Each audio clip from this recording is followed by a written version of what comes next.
अच्छा बच्चे, बिस्मिल्लाहिर्रहमानिर्रहीम। चैप्टर नंबर 5 फिजिक्स का आपका लॉन्ग क्वेश्चन है आरसी सीरीज सर्किट। इंशाल्लाह इसके बाद हम आरएल सीरीज सर्किट पढ़ेंगे।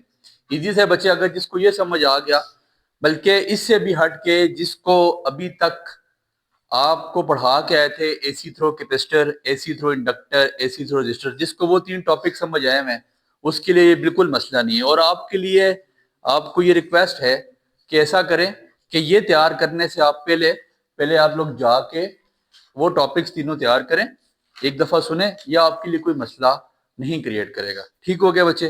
RC series circuit. इससे पहले एक चीज याद रखें, ये डेफिनेशन आप अपने पास लिख लें, फिर आपको आगे चल के बताते हैं ये कहाँ इस्तेमाल हो रही। इम्पीडेंस, ठीक है, इम्पीडेंस, इसकी डेफिनेशन लिखें, the combined effect of the combined effect of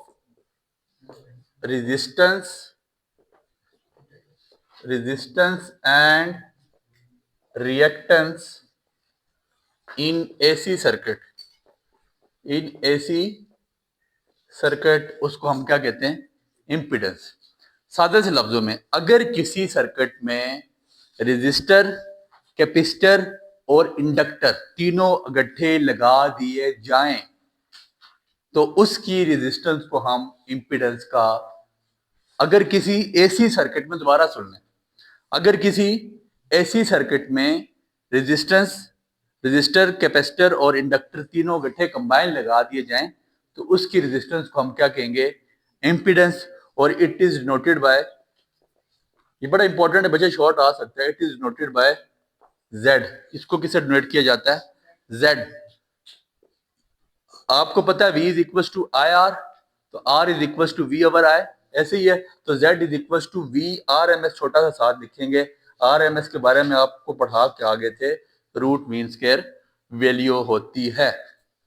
और V over I which is equal to, और ये हमेशा कहाँ पे मेजर किया जाएगा, याद रखिएगा, it is made in ohms, ये ओहम में मेजर किया जाता है। समझ आ गई बात की? आरसी सर्किट के लिए, किस सर्किट के लिए? आरसी सर्किट के लिए इंपेडेंस की वैल्यू अपने पास लिख लें, Z is equal to under root of R का स्क्वायर प्लस X, छोटा सा C लिख लें, XC का स्क्वायर। ये किस सर्किट के लिए? आरसी सर्किट के लिए इंपेडेंस की वैल्यू। RL सर्किट के लिए इंपेडेंस की वैल्यू आपके पास होगी Z is equal to under root of R का स्क्वायर प्लस XL, छोटा सा लिख लीजिएगा, XL का स्क्वायर। और एक और सर्किट आप पढ़ेंगे, RLC सर्किट, ठीक है, RLC सर्किट। तो उस सर्किट के लिए इंपेडेंस की वैल्यू आपके पास क्या है? R का square plus XL minus XC का होल स्क्वायर। इसकी आगे प्रॉपर जाके आगे इसको सॉल्व करके एक फॉर्म बनती है, वो हम बाद में डिस्कस करेंगे। ठीक हो गया? ये तीन वैल्यूज आपको ऑब्जेक्टिव के लिए काम आ सकती हैं, इंपेडेंस आपको निकालना आना चाहिए। ठीक हो गया बच्चे?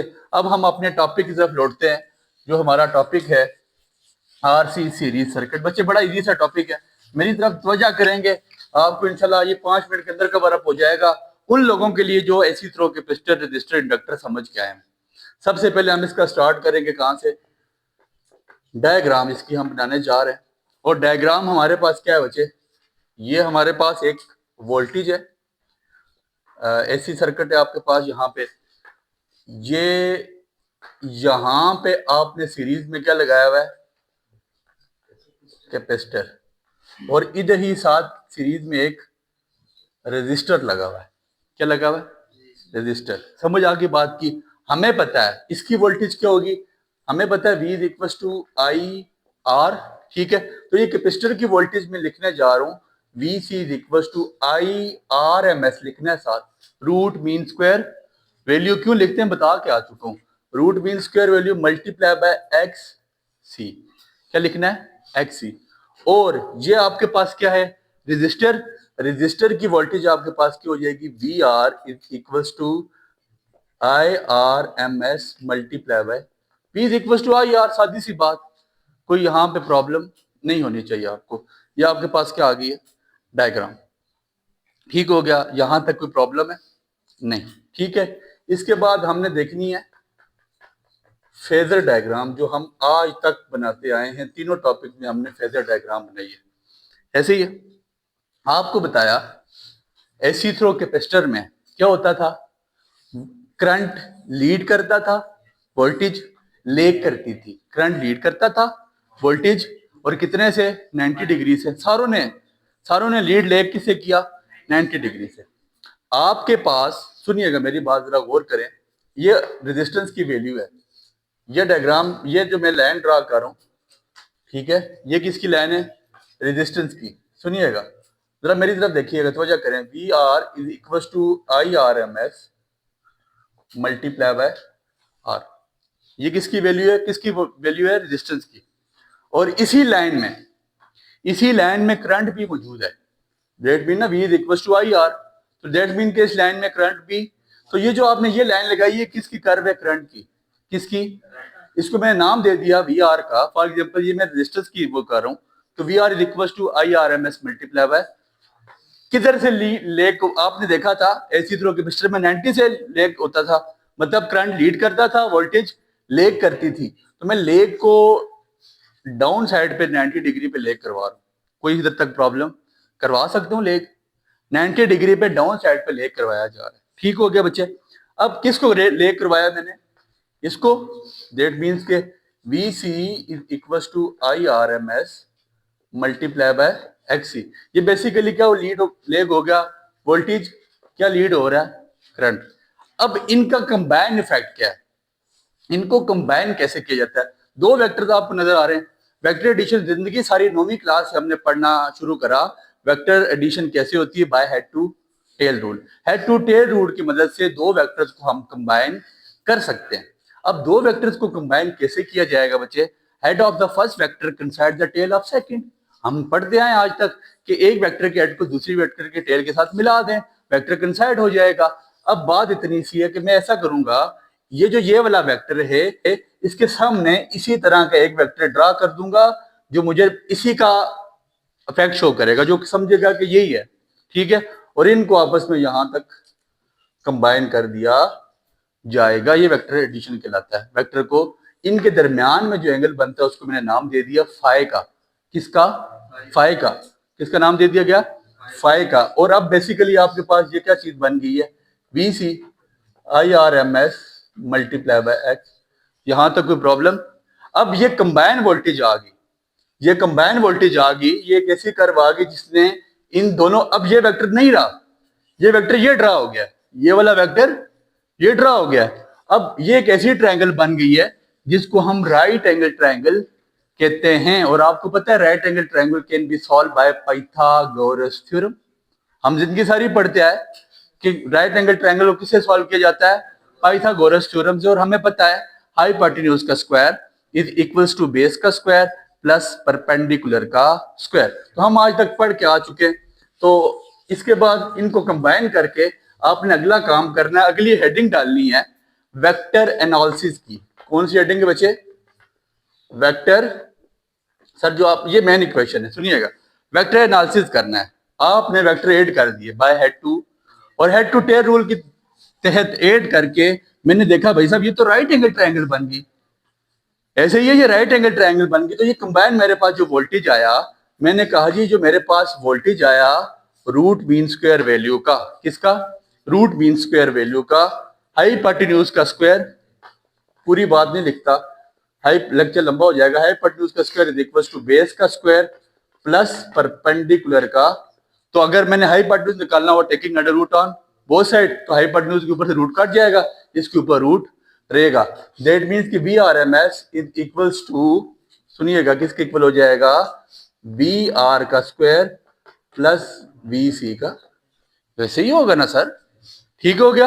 एक आपके पास क्या है, बेस, और एक आपके पास क्या है, परपेंडिकुलर।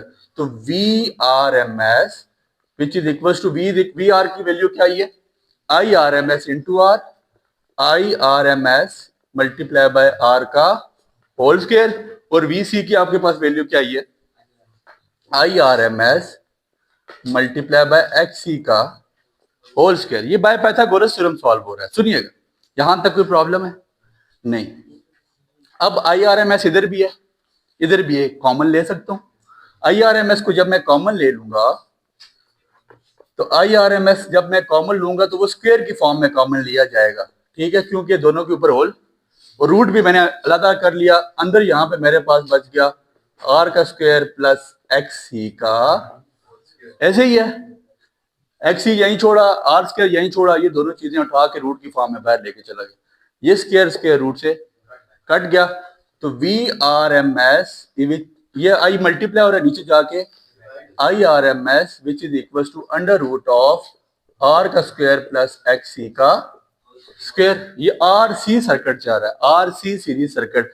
V ओवर I अभी बता क्या इम्पीडेंस पढ़ाया था, V over I is called impedance, Z is equal to under root of R का स्क्वायर प्लस XC का होल स्क्वायर। समझ आ गई साहब सुफा का तीसरा शेर, ठीक है। ये क्या आ गया आपके पास, एम्पीडेंस। समझ आ गई बात की, सर्किट के हमने एम्पीडेंस निकाल दिया और निकला कैसे, by head to tail rule की मदद से। उसके बाद हमने पाइथागोरस थ्योरम यहाँ पे लगाया।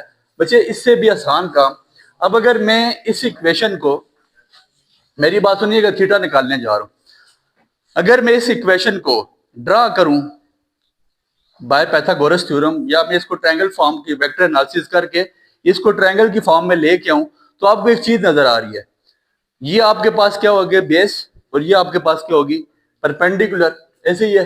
ये आपके पास क्या आ गई है, फॉर एग्जांपल ये आपके पास बेस है, इसको मैं आर का नाम दे देता हूँ, ये आपके पास आ गया है परपेंडिकुलर, ये आपके पास क्या आ गया एक्स सी। फिर वही बात कि मिलेंगे कैसे, by vector addition, vector addition मिल के, तो ये आपके पास अब ये लाइन एक्स सी बन जाएगा और ये क्या बन जाएगा, तो ये हाइपोटेन्यूज का square is equal to base का स्क्वायर प्लस परपेंडिकुलर का, ये आपके पास इंपीडेंस की इक्वेशन आ जाएगी। और यहाँ पे जो आपके पास एंगल है उसको हम फाई कहते हैं। और आपको पता है टेन थीटा किसके इक्वल होता है, some people have curly brown hair through proper brush, ठीक है जी। परपेंडिकुलर अवर बेस किसकी इक्वल होगा, परपेंडिकुलर अवर बेस, पढ़ के आए थे ना, तो एक्स सी अवर आर आ जाएगा, ऐसे ही है। तो मैंने फाई निकालना है, phi is equal to tan inverse of X C over, any problem in this, phi आ गया, थीटा आपके पास एंगल आ गया, phi is equal to tan inverse of X C over R. यहां तक आपको कोई प्रॉब्लम है नहीं, ठीक हो गया। इसके बाद इसकी पावर डिसिपेशन के लिए वही काम, ये सारे काम वही होते हैं, आपने पावर डिसिपेशन निकाल देनी है, P is equal to V I, आप पढ़ के आ चुके हैं power dissipation, P is equal to P, power dissipation की हेडिंग देंगे, power dissipation P is equal to V dot I, V I cos of phi, ठीक हो गया। अब थीटा यहाँ पे आपके पास फाई, तो ये आपके पास पावर डिसिपेशन की हेडिंग बन जाएगी। उम्मीद करते हैं ये टॉपिक आपको यहाँ तक समझ आया होगा। इंपॉर्टेंट टॉपिक है, जिसको ये आ गया वो RL सीरीज सर्किट को आराम से समझ लेगा। दुआओं में याद रखिएगा, बहुत शुक्रिया। Enjoyed the lecture? Give it a like. Stay updated. Like, subscribe, and comment.